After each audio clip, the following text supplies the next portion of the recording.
Olá, estamos iniciando mais um trimestre da nossa Escola Bíblica Dominical. E a nossa revista nesse trimestre tem por tema os atributos de Deus. E é maravilhoso saber que nós temos um Deus tão grande e tão perfeito. E durante esse trimestre nós vamos ver essas maravilhas e essa perfeição, para que possamos crescer mais e mais no conhecimento do nosso Senhor. A primeira lição, ela vai nos falar da necessidade que nós temos de conhecer ao Senhor.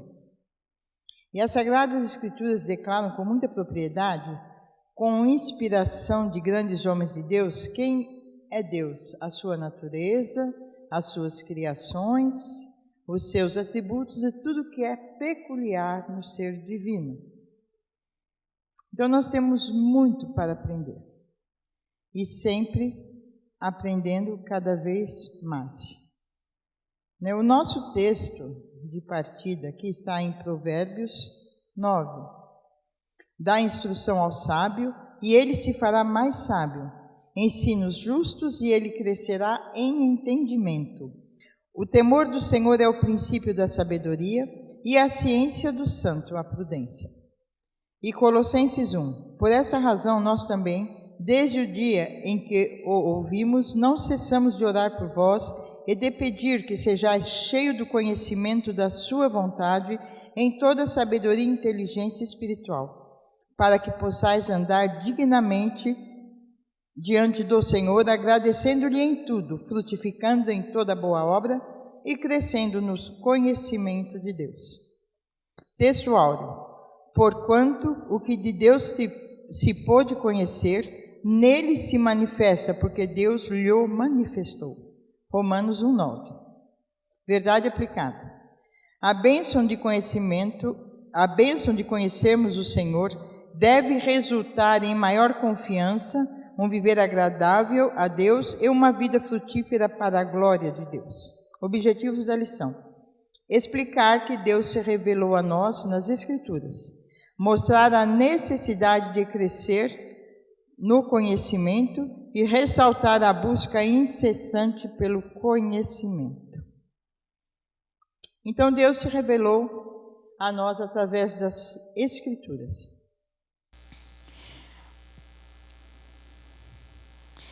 A palavra de Deus diz assim, olha: não se glorie o sábio na sua sabedoria, nem o forte no seu poder, nem o rico nas suas riquezas, mas quem se gloriar, glorie-se nisso, em conhecer-me e compreender-me, pois eu sou o Senhor e ajo com lealdade, com justiça e retidão sobre a terra, porquanto são essas virtudes nas quais tenho grande prazer, assevera o Eterno.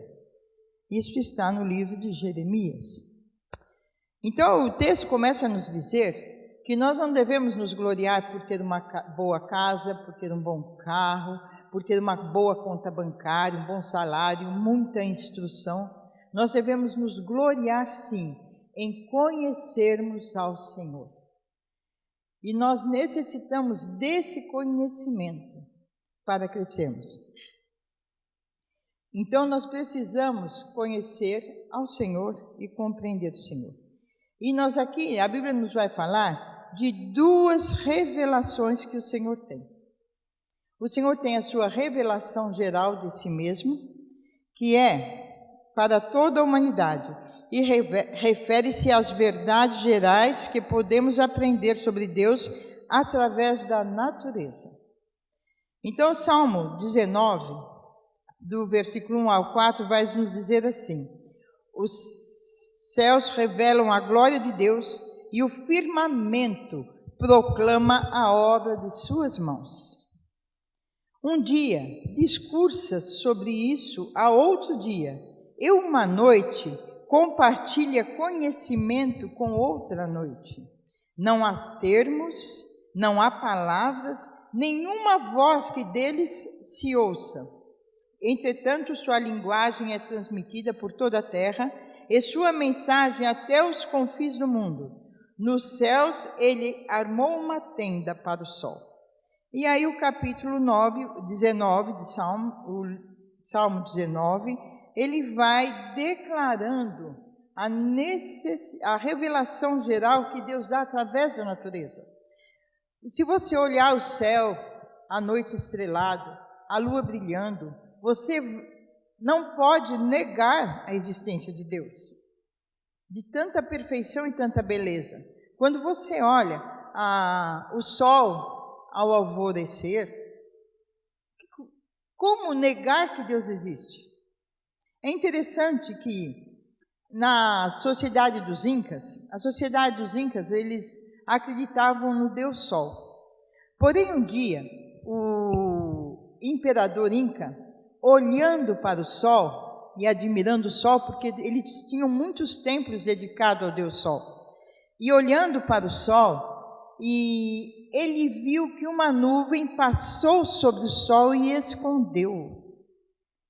E ele pensou, se o Sol fosse Deus, como é que uma nuvem, uma simples nuvem que é levada pelo vento, pode escondê-lo?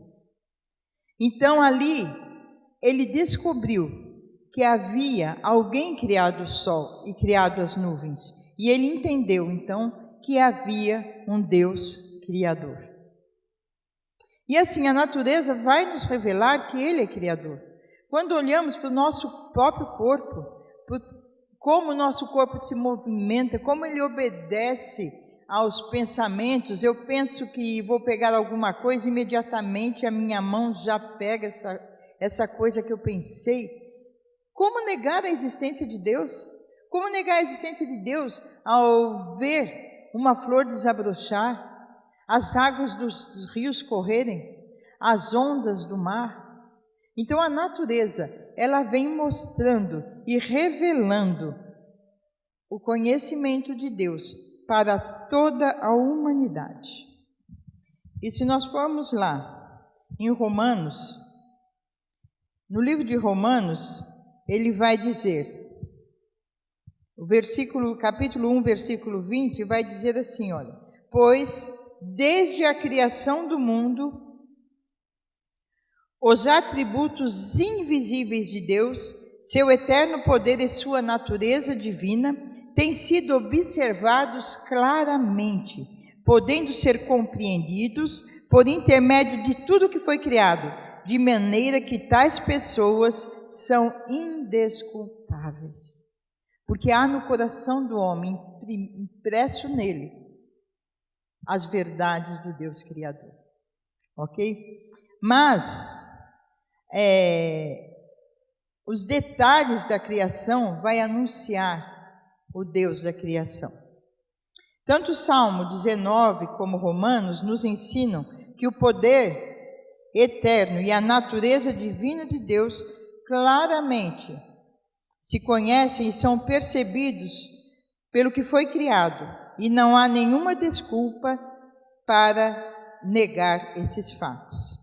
O papel da revelação geral é apenas informar a mente humana de que Deus existe e é real, mas não é salvar o homem através dessa revelação. Então aí nós temos o que? A revelação especial. É quando Deus se revela através da Bíblia e através de Jesus Cristo. Os nomes de Deus na Bíblia, porque Deus se revela no cotidiano humano, no cotidiano do seu povo, através de nomes, como Elohim,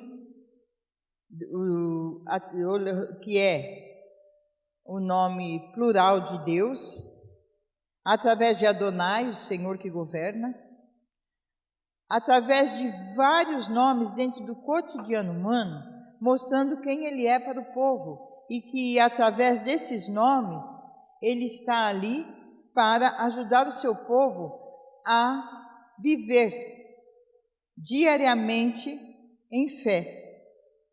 Seus nomes, a sua atuação e acontecimentos da história. Revelam ao seu povo, por meio das Escrituras Sagradas, o seu caráter. Em cada nome que ele usa e aceita, ele revela alguma faceta do seu caráter, sua natureza, sua vontade e autoridade. Nós, quando lemos as Escrituras Sagradas, nós vamos ver ali histórias da intervenção divina espetaculares. É Deus se revelando ao povo, Deus se revelando em amor ao povo, porque cada vez que Ele se revela, mas Ele traz algo novo para aquele povo a respeito dele mesmo. Então, a Bíblia Sagrada é uma grande fonte da revelação especial de Deus para o seu povo. Por isso que nós precisamos dessa palavra, nós precisamos estudá-las e aprender quem é Deus através da Bíblia Sagrada. Mas nós também temos a revelação, o ápice da revelação de Deus, nós temos aonde? Em Jesus Cristo. O ápice da revelação de Deus nós vamos ter ali em Jesus Cristo, o Senhor. Porque veja bem o que diz em Isaías 9:6. Afinal, um menino nos nasceu, um filho nos foi concedido, e o governo está sobre seus ombros. E ele será chamado Conselheiro, Maravilhoso, Deus Todo-Poderoso, Pai Eterno, Príncipe da Paz. Veja bem, em um menino que haveria de nascer, haveria todos os atributos de Deus nele mesmo. Maravilhoso, por quê? Porque ele seria Deus e homem ao mesmo tempo. Conselheiro, porque ele estava intimamente instruído nos conselhos de Deus desde a eternidade e tinha a sabedoria de Deus para os homens. Deus forte, sim, Jesus Cristo tinha nele o atributo de ser o Deus forte, aquele que é poderoso, aquele que vence todas as batalhas, e também é o Pai da eternidade e o Príncipe da Paz. Então, em um menino, uma criança que haveria de nascer, haveria esses atributos. Ele seria maravilhoso e conselheiro, mas também Deus forte e Pai da eternidade, mostrando que os atributos de Deus estariam naquela criança que haveria de nascer, como está escrito em Hebreus 1:3, que diz que ele, Jesus Cristo, é o resplendor da glória e a expressão exata do seu ser, sustentando tudo o que há pela palavra do seu poder. E depois de haver realizado a purificação dos pecados, ele se assentou à direita da majestade nas alturas. Então, todos os atributos de Deus vão se revelar através da pessoa de Jesus Cristo, que nele estão todos os atributos de Deus, invisíveis e visíveis. E seu povo conhecerá e o adorará com esses nomes. O Filho tem nele todos os atributos do Pai. Olha que coisa linda. Jesus Cristo é a imagem perfeita de Deus na terra. Ele tabernaculou. A palavra de Deus vai dizer que ele tabernaculou. E esse tabernaculou, do grego é eskenos, que significa os Deus vivendo entre nós. Então, Deus, através da pessoa de Jesus Cristo, começava então a realizar uma obra para que ele pudesse viver entre o seu povo como ele pretendia lá em Êxodos 25:8, que diz que ele queria que fizesse um tabernáculo para ele habitar com o seu povo. Então, nós aprendemos aqui que Deus se revela de duas maneiras, a maneira geral e uma maneira especial através de seu Filho Jesus Cristo. E para conhecê-lo, nós precisamos estudar a sua palavra. Nós precisamos nos aprofundar nela, porque ela tem tudo o que precisamos saber sobre Deus, porque Ele se revela através das Escrituras. E agora, Ele já se revelou a mim e a você, tenho certeza. E o que é que nós precisamos fazer com esse conhecimento? Se nós sabemos que Deus já se revelou através da natureza e através de seu Filho Jesus Cristo, o ápice da revelação especial, e através da sua palavra, qual que é a nossa parte nisso tudo? Você já pensou nisso? O que é que nós temos que fazer diante disso tudo, né? Então eu quero meditar um pouquinho com vocês aqui no texto de Paulo aos Romanos, Romanos capítulo 8, versículo 15 e o versículo 19. O versículo 15 vai dizer assim, olha: pois vós não recebeste um espírito que vos escravize para andardes uma vez mais atemorizados, mas recebeste o espírito que os adota como filhos, por intermédio do qual podemos clamar, Abba, Pai. Esse Abba, Pai, se nós formos olhar, é uma linguagem de criança. Então, quando nós compreendemos as verdades de Deus, compreendemos que Ele se revela e recebemos ao Senhor Jesus como Salvador, nós nascemos de novo. O Espírito Santo começa a habitar em nós. E aí nós começamos a clamar Abba, Pai.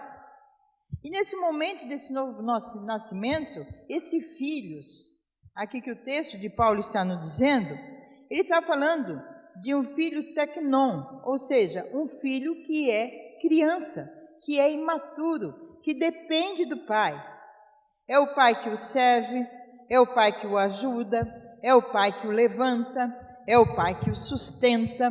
Ele depende desse pai porque esse teknon, esse filho que é teknon, ele é um filho pequeno, é uma criancinha que acabou de nascer e então ainda depende do pai.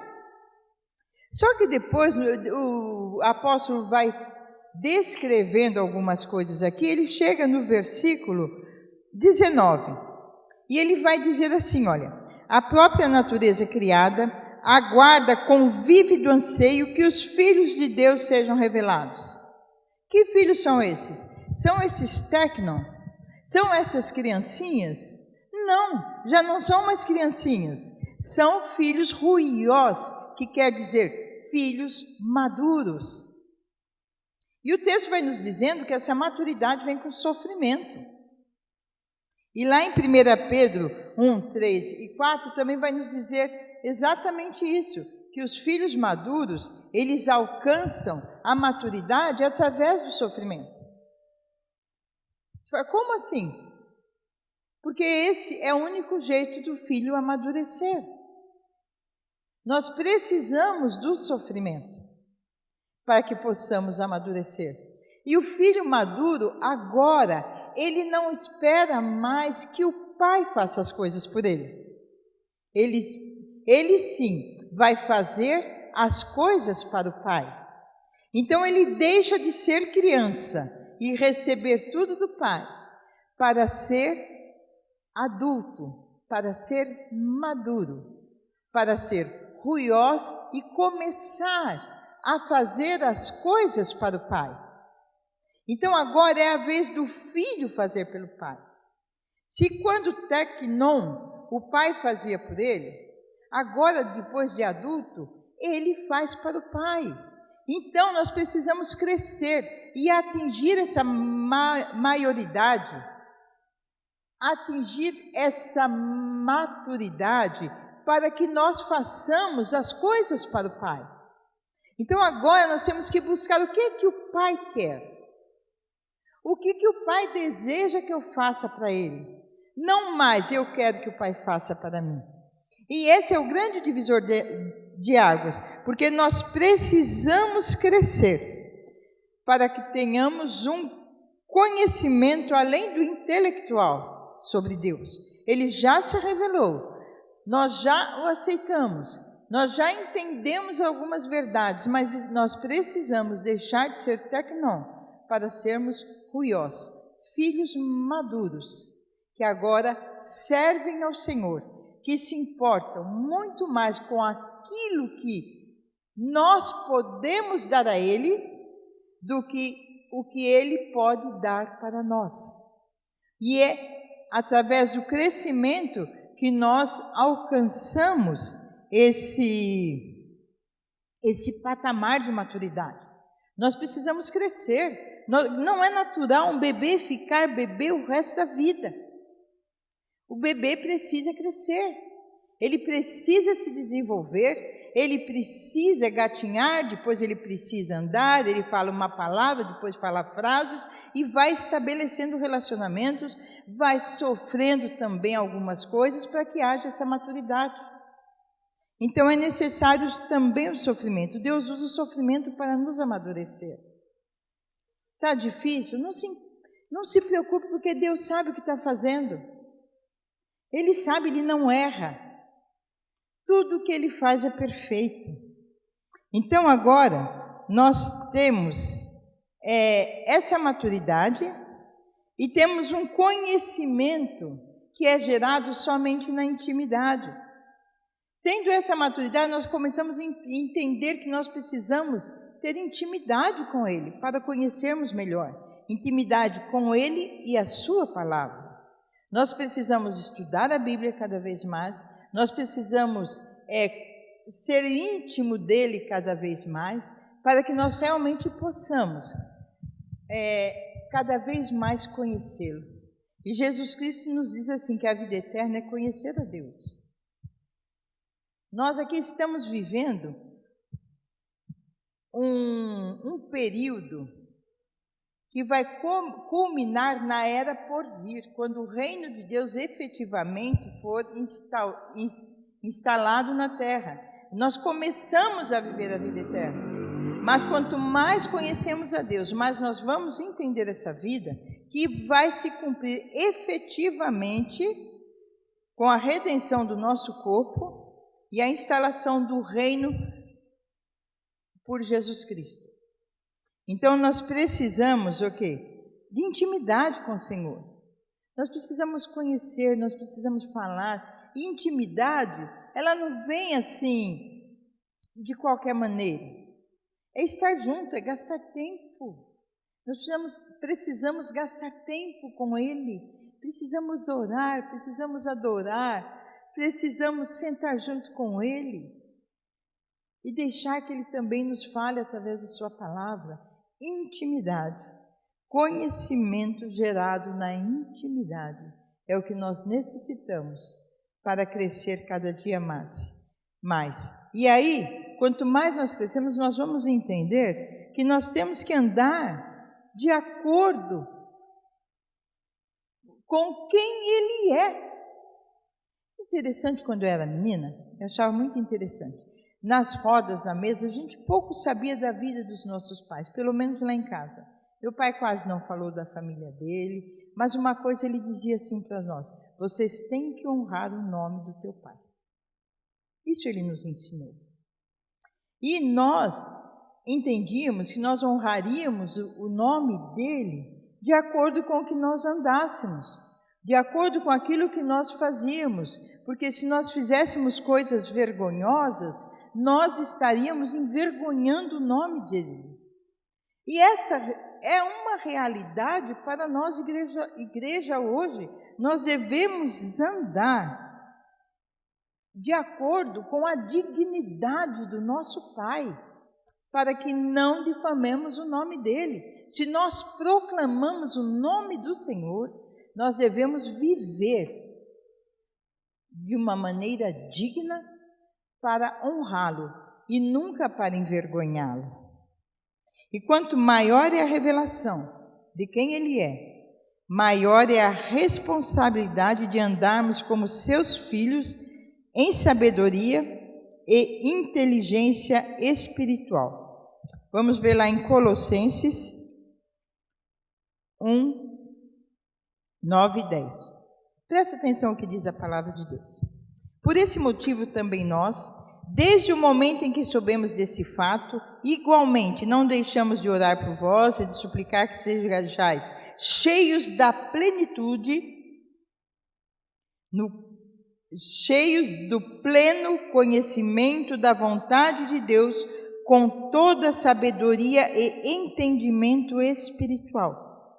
E tudo isso com o propósito de que possais viver de modo digno do Senhor, agradando-lhe plenamente, frutificando em toda boa obra, crescendo no conhecimento de Deus. Olha só, a inteligência espiritual é aquela que nos leva a praticar o que aprendemos sobre Ele, o que aprendemos com a sabedoria, o que aprendemos com a intimidade com Ele. Precisamos andar de uma maneira digna da maneira que o representamos, vai mostrar quem Ele é. Nós precisamos ter cuidado com o nosso proceder, com o nosso falar, com o nosso andar e nos avaliar. O meu andar é digno do Senhor? Tenho andado de maneira a honrá-lo, glorificá-lo e não envergonhá-lo? Precisamos parar para nos analisar tudo, porque o texto nos diz que nós devemos agradar a Ele em tudo. E se nós fizermos uma autoanálise e vermos que tem coisas que não estamos agradando a Ele, nós precisamos nos arrepender e pedir perdão. E a Bíblia diz também que aquele que cresce, além de andar de um modo digno, também frutifica. Mas frutifica como em toda boa obra, né? Quanto mais frutífero formos nas boas obras, mais cresceremos no conhecimento de Deus. Olha só, que coisa boa, né? As boas obras vão mostrar através de nós quem é Deus. As boas obras vão mostrar através de nós os atributos dele. Isso não quer dizer que somos salvos pelas boas obras, mas que as boas obras são uma consequência da nossa fé e da nossa vida de intimidade com o Senhor. A Bíblia diz que Ele preparou de antemão as boas obras para que andássemos nela. Então, eu acordo de manhã e eu oro e falo, Espírito Santo, qual foi a boa obra que o Senhor preparou de antemão para mim, para esse dia? Você já se fez essa pergunta? É bem interessante você perguntar a Ele, porque já está preparada para o dia de hoje, já está preparada para o dia de amanhã, aquilo que você deve fazer, e nós devemos buscar nele. Qual é a boa obra? Mas se andarmos em amor, mais fácil nós cumpriremos essas boas obras, porque o mandamento é amar ao próximo como a ti mesmo, e amar ao Senhor sobre todas as coisas. Amá-lo sobre todas as coisas implica que não tem ninguém no nosso coração acima dele. E você pode perguntar assim, mas como eu sei se eu o amo? Se ele está em primeiro lugar na minha vida? Se eu, ao acordar, fizer qualquer coisa que não seja falar com ele, eu preciso repensar meu cristianismo. Ele está em primeiro lugar na minha vida mesmo? Devemos repensar. Então, até agora, nós aprendemos que Deus se revelou através da criação, através da Bíblia e através de seu Filho Jesus Cristo. Então, o que faremos agora? Nós precisamos crescer. Nós precisamos crescer como discípulos de Cristo e desejar e buscar crescer no conhecimento do Senhor. Buscar o crescimento espiritual. Mas e aí? Nós precisamos ter o quê? Sede e fome da palavra de Deus. Porque se nós não buscarmos em Deus o crescimento que nós precisamos, nós poderemos recair em alguns erros. Nós podemos não confiar nele como ele merece ser confiado. Nós podemos ter uma fé mais fraca. Então, nós precisamos conhecer para poder confiar nele. E quando eu confio nele, quanto mais eu confio nele, mais eu o conheço. Mas ainda tem pessoas que conhecem Deus só de ouvir falar. Tem pessoas que conhecem Deus só pela experiência dos outros. Quando Deus quer dar muita experiência para cada um de nós. Ele anseia, Deus anseia por um povo que o busque em primeiro lugar. Deus anseia por um povo que cresce na fé e no conhecimento através do relacionamento com Ele. Em primeira carta de Pedro, nós vamos ler a referência aqui. Deixa eu achar que essa aqui eu não marquei, mas eu acho. Ai, coisa linda. Eu fico extasiada com a palavra de Deus, principalmente quando leio as cartas de Pedro, que como ele escreve maravilhosamente bem para o antigo pescador, né? Então, 1 Pedro, capítulo 2, do versículo 1 a 3, vai dizer assim: